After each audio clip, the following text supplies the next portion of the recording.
Hi, everyone. Welcome back to part 3 with Jude, Gerard, Prest. And he's a director, showrunner, award-winning writer, director, producer, actor, sketch comedy. And we were on the amazing interview that Jude had with the notorious Charles Manson. And he is going to his interview in a car. And can you let us know what the officer said in the car to you before the interview?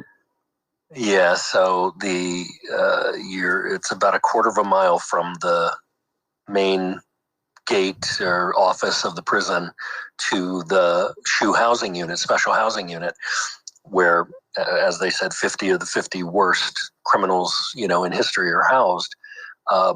And so they drive you down and you get about halfway and the car stops and the rep leans over, and it's me, my audio guy, my camera guy.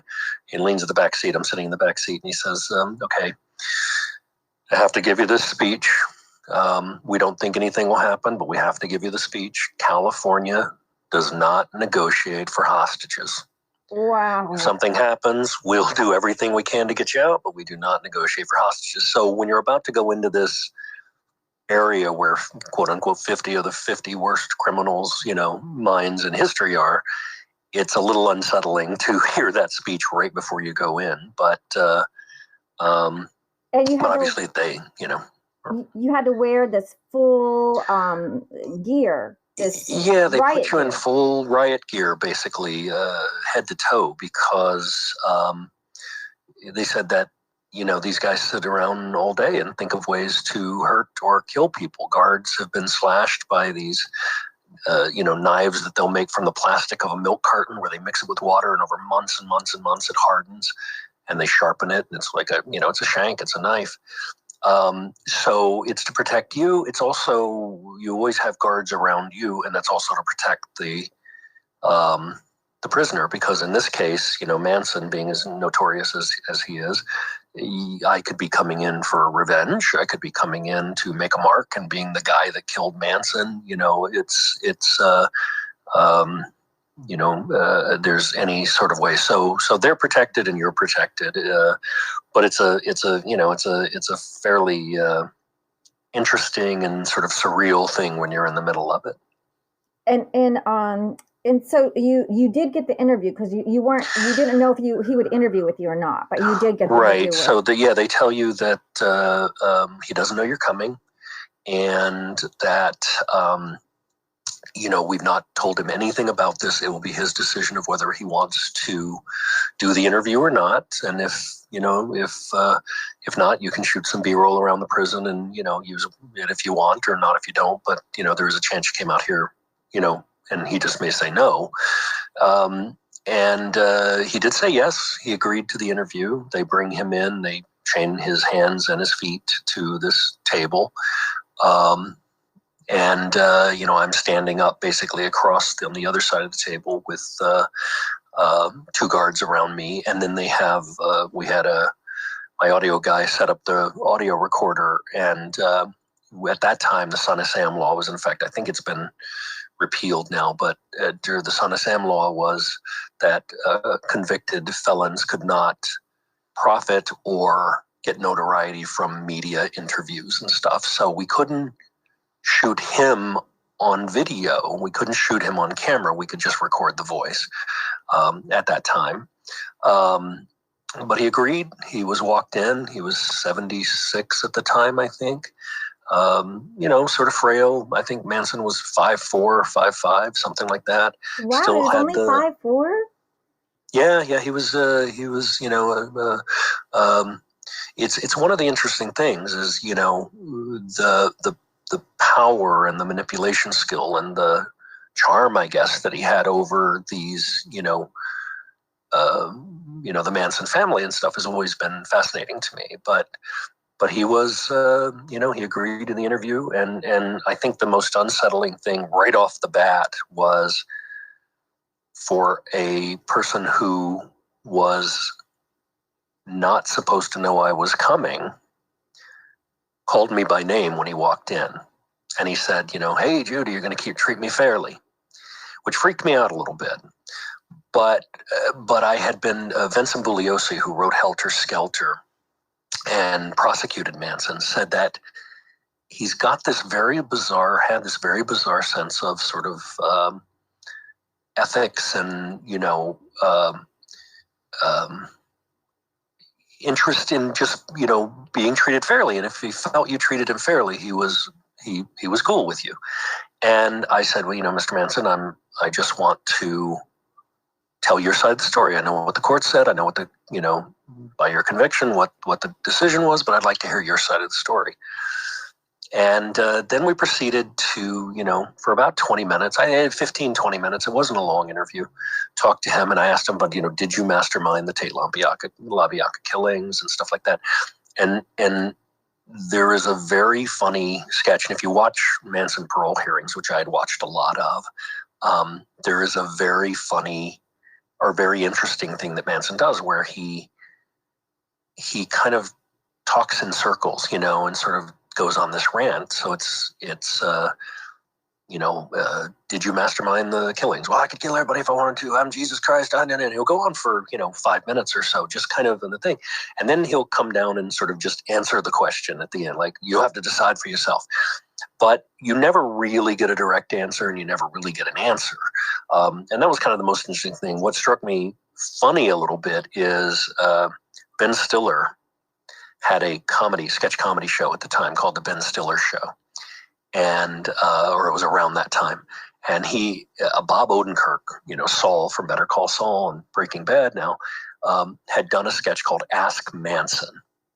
And it was set up sort of like a Hints from Heloise sort of thing where, Manson's in prison and he's dressed up like Manson. And they say, a reader has sent in a letter saying, I spilt some red wine on my silk shirt. How do I get it out? And in the sketch, Odenkirk as Manson would go on this, 2-minute rant. I could kill everybody. I'm Jesus Christ if I wanted to, and then at the very end go little lemon and soda water. And it was, I always said Odenkirk must have watched Manson parole hearings. I had access to him because of the show, but I guess there's stuff, over the years where they've shown them. He must have watched that stuff because it was exactly how Manson answered questions. And Vincent Bugliosi had said that he will do stuff to manipulate in the film. And so when he said my name, I sort of used every acting skill in the book to not let it throw me. And I said, Mr. Manson, I want to know your thoughts. I want to hear your side of the story. And he goes, well, that's all I can ask. And then he sat down and, we were supposedly, good at that point. And I found out later, it obviously freaked me out because he's not supposed to know who I am or that I'm coming at all to the try to interview him. What I discovered later and sort of put two and two together was that I had interviewed somebody the week before for the show who's one of his only allowed visitors. And I think, he had filled him in that we were going to try to come. And so once you sort of put that together, the magic of it is diffused, or the freakiness of it's a little diffused. But it was, in the moment, it was like very surreal. We talked for about 15 minutes. I asked, a bunch of questions, which, again, never really got a straight answer for, but it was a very interesting. I thanked him for his time. I said, I appreciate you taking the time and agreeing to do the interview with me. And he kind of stood up and, through the chain, reached out his hands. We shook hands and then they let us off in our separate ways. But, I look back on that again as surreal and freaky and bizarre as it was in the process. I kind of look back on it now and go, matter of fact, there's a thing online, Facebook will do it from time to time. Like, what's something that you can say you've done that probably not a lot of other people have done? And my go-to is always, I interviewed Manson, and it always gets tons of hits because I think that's just one of those things that, you look back on your life and go, wow, I did that. It's like not a lot of people probably have done that. So, and where do they see that your interviews? What can you tell our audience where they can go and listen to all these interviews and stories that you've done? Well, they're on various shows over the years. I did everything from A&E's Biography to America's Castles to tons and tons of true crime.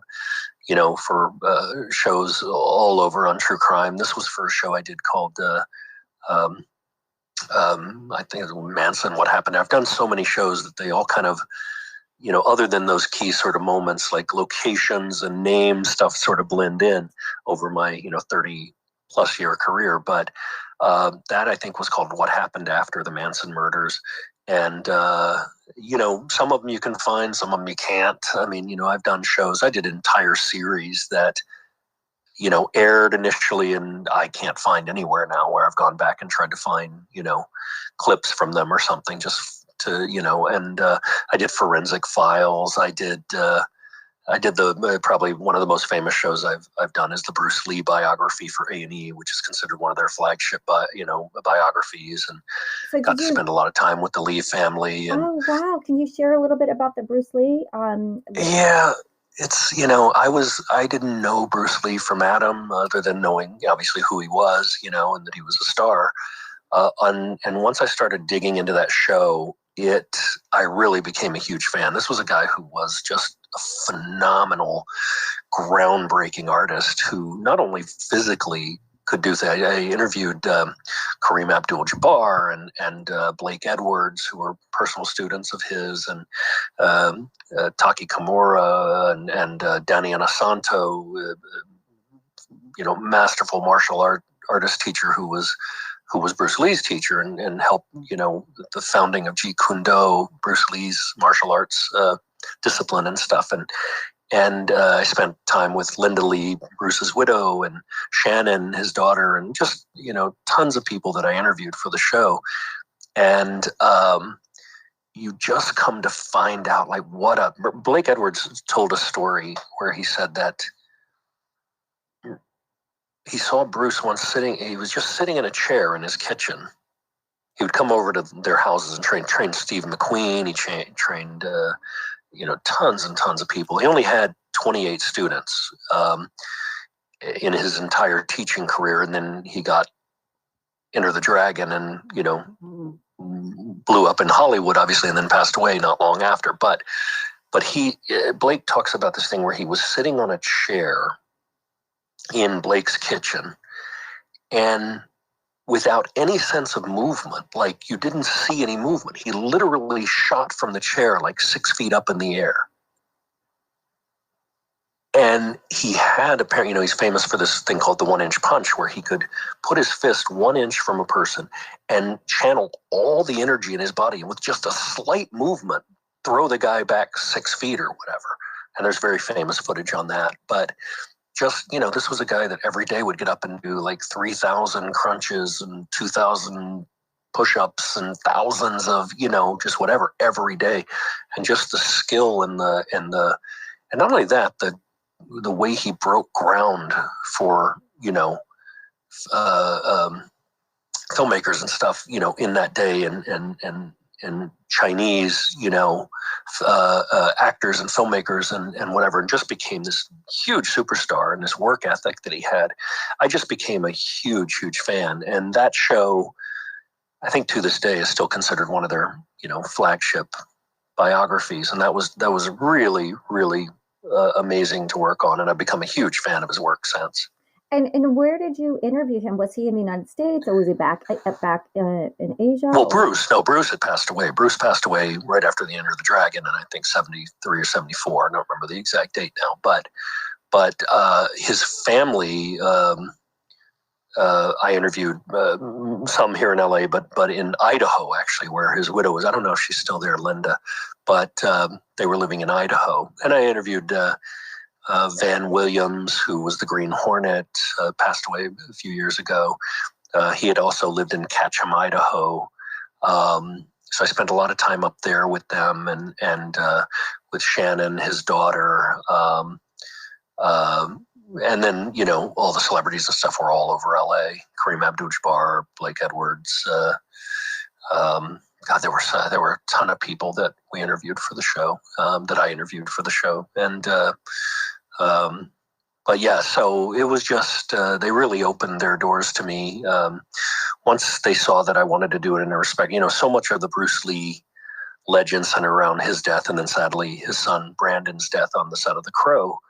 that, these stories about a curse and all this stuff. So they were hesitant to even be involved. And I try to approach every show with, respect of my subject and integrity, and just, and I think they opened up to me because I said, listen, they're going to want to address the curse, but I want you to do it in your way. It's like, there's all these rumors of a curse. How would you dispel that? What would you say to show people that, that's nonsense or whatever? And I think once they saw that I wanted to do it in a respectful way and not focus on this curse or whatever, they really opened up to me, and I've done hundreds and hundreds of interviews, and one of the best compliments I've gotten from execs and things like that is that I tend to be able to get people to open up to me and tell me stories that, maybe they haven't to other people. I guess just because there's a thing where I call it a little bit, falling in love with your subject. Like an interview to me is a conversation, and I don't go off just a list of questions. I really try to engage them in a conversation, and if they say something interesting, I'll follow that track or whatever. And knowing my key points that I need to get in, but I really just try to have a conversation, and I try to do it with respect and with integrity. That I'm not going to do some salacious hatchet job on them, and that's very, very important to me. Yeah, what incredible Bruce Lee and his son, their skill at mastery, and such a tragic, just so devastating. And I love karate and the martial arts like that, and I even incorporated in one of my Wizard series where in book 4, it's Margaret Merlin's journal and the quest for the holy the key, and there was they have a grand master, and I was looking at all the famous artists like that. When you were talking about where he was sitting in the chair and he rose up, and the incredible skill sets, or he's sitting in a chair and he rises, or he does the 1-inch punch. 1-inch punch, yeah. Yeah, I was looking at all that and I was like, this is incredible, because it's almost like magic. And so and so I incorporated that into book 4 of the Margaret Merlin's Journal series. So when you were talking about that, I was like, oh my gosh, because like you were saying how he rose up in the air, and when his punch, he could like push people back. Because I was watching those on those YouTube videos where there's all these guys, and they just, with this fist, he can push all of them. It's just very interesting skill, and they were so exceptional at that. And so when you brought that up, it brought me beautiful memories to that you were able to talk to them and meet them in person and speak to them.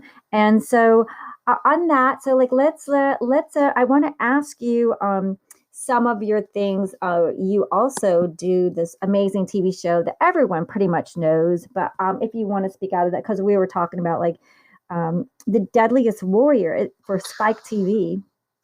Yeah, Deadliest Warrior was, I don't know, 10 years ago or so, 9 years ago. I was one of the showrunners on it. I was the showrunner for season, came in a couple of episodes in season 2. It was, super highly rated show on Spike, had a great premise of, pitting two warriors throughout history against each other to see, with their weapons and whatever at the time, who would win. It was a big show. I came in and did some and produced that. That was a phenomenal to work on. Big explosions and sword fights and guns and all that stuff, and big recreations, which I'd done a lot of, these big sort of high-end recreations.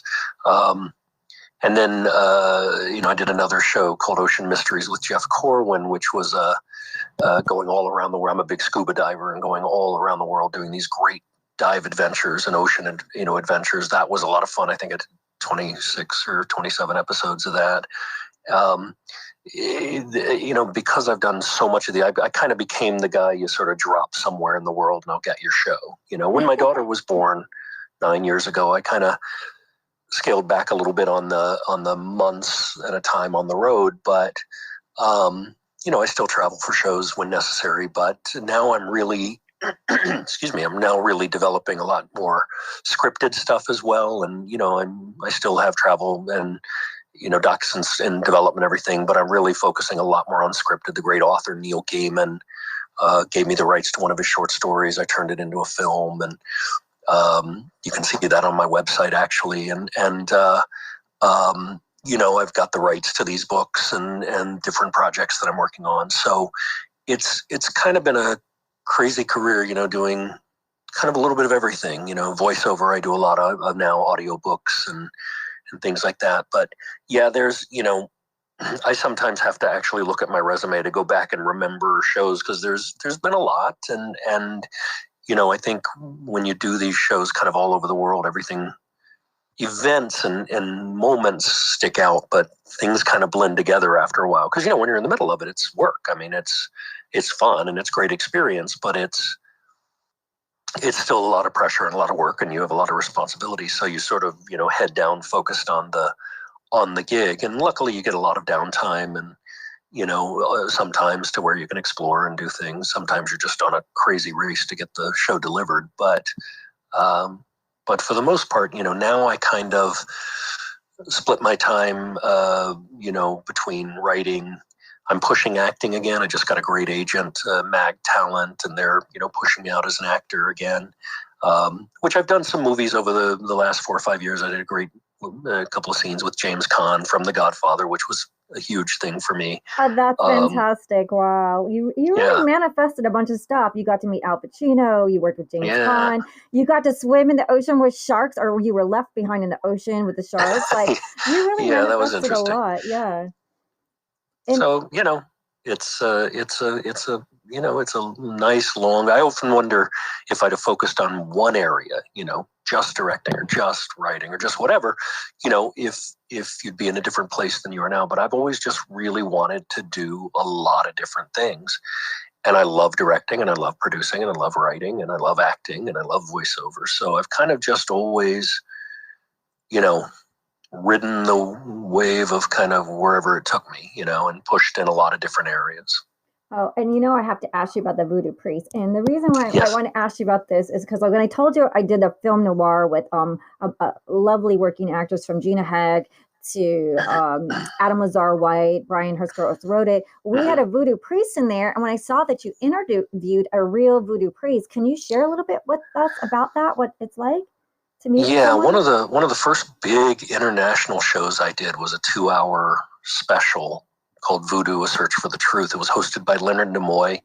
It was for their Ancient Mystery, A&E Ancient Mystery series. And it was literally going all over the world, tracing the origins of voodoo from Africa's inherent, religion during the slave trade, through the Americas and New Orleans with Marie Laveau. I've become, very good friends with I'm from Louisiana, but in New Orleans, there's a shop called Voodoo Authentica, which is just the woman who runs that is amazing. And I've done several shows with them, and they just, have become good friends, people that I've worked with over the years. And, but one of the things was going back to the original slave route in Benin, Africa. Huida is a little village, and it's where, over I think it was like a 300-year period, hundreds of millions of, hundreds of thousands rather of slaves were taken. And there was basically a 4-mile route from the auction block to the ocean, and they would put them through all these horrific things along the way, and many would die. And I was told I was one of a handful of, Americans that had walked that slave route at that time. But I was everywhere: Haiti, Brazil, Cuba, France, Brussels, with experts, New Orleans, Miami, everywhere, doing different versions of it. And it was really tracing the history from its original African roots up through the kind of commercialization of it with Marie Laveau and all that in New Orleans. And when we got to Huida, there was a voodoo priest, legendary, so powerful, in fact, that the president of the country would not make a decision without consulting him, that we had wanted to meet. And I had a guide who was American, who had lived in Benin for about 8 years, and she became our fixer and our guide. And the legend was that until you were invited in to his compound, basically, you would never find the entrance. And sure enough, we asked people and we looked and we could not find anything. And the second we, however it's done or whatever the genesis of it, when we finally got invited in, I was there for probably 2 weeks before we ever fired off a shot. My crew was a National Geographic crew out of South Africa, out of Johannesburg. And until we actually got the official invite from my rep, my fixer, we could never find the compound. And once we did, we'd passed by this one area 1 million times, and we walked through a gate that I had never seen before. Again, don't know how that happened, but that's the case. And then it was very interesting. He was a bigger than life guy. Everything had to be spoken through translators. Their native language is Fawn, which is sort of, I think, a French African hybrid. If I'm not mistaken on that, I may be mistaken on that. If I stand corrected, but the language is Fawn. And through translators, we had these sort of great conversations, and once we got invited in, he had set up these amazing ceremonies for us, these big ceremonies outside. And the one that always sticks in my head, there were tons, but the ones that always stick in my head is we were in this building. It was kind of a long rectangular building, and solid white, and there were probably 50 guys all around doing these drums and stuff. And they started, bum, bum, bum, bum, bum, bum, bum, bum, bum, and it builds and builds and builds and crescendos to this, just like where your whole body's reverberating. And there's all these villagers and stuff inside the drum circle, and literally they start going into trances, and you see people literally levitate off their feet and stuff like that. And it's anyway, it was a fascinating the ceremonies and things. And afterwards, he said that we were the first American crew to be allowed in, and he wasn't going to allow us to film until he had talked with me, and then he felt that I was very respectful and was going to do an honest documentary on the history of voodoo and not some spooky sort of scary thing. And voodoo, by original translation, means healing spirit. And so we had talked, and there was great legend that he actually told me the story, and then my fixer sort of verified it, because she was the fixer for them too, that apparently an Italian crew had come through that he had given permission to a year or so before, and I guess they were very rude and Oh no, the Italian crew! Yeah. No, man! But you made it up, Jude, Prest, because you're Italian, so you made up for the the new Italian came in, the hero. And they were trying to do sort of this salacious, exploitation thing, and he told them that you can film, again through translators, you can film, but your film will not turn out. And the story goes that when they got back to process all their film they were shooting on at that time, none of it turned out, that it was all double exposed. And incredible. Wow. And so, he allowed us to, but I had these great conversations with him, and, sort of gained a respect for obviously the culture, but then the people, but the sort of, that as one of their sort of inherent, religions and belief systems, so not mine, but again, just I have respect for, that is their, that culture, and I've just developed great friends in that community over the years. I think I used some of those positive vibes, because when I was shooting in the lake by Lake Hollywood without a permit with prop machine guns, I just said, please let us be invisible to anyone that would stop us. And we were completely invisible, because everyone goes, how did you shoot there? I was like, I guess I just was able to manifest it. Well, I wanted to thank you so much for coming on the show, Jude. Yeah, we could actually have you come back maybe for your birthday too. Okay. And I want everyone, where can people keep up with you? Your website, right? Yeah, the website is a good place that has more information than you ever want to know about me. A lot of clips and things you can watch. It's easy. It's just judegp.com, Jude, GerardPrest.com, judegp.com. And then I'm on, Facebook and Instagram and all that stuff as well. But Clubhouse, but the website kind of has all my contact information and my manager's Well, thank you so much. Thank you so much for coming on the show. Thank you for listening. This is awesome.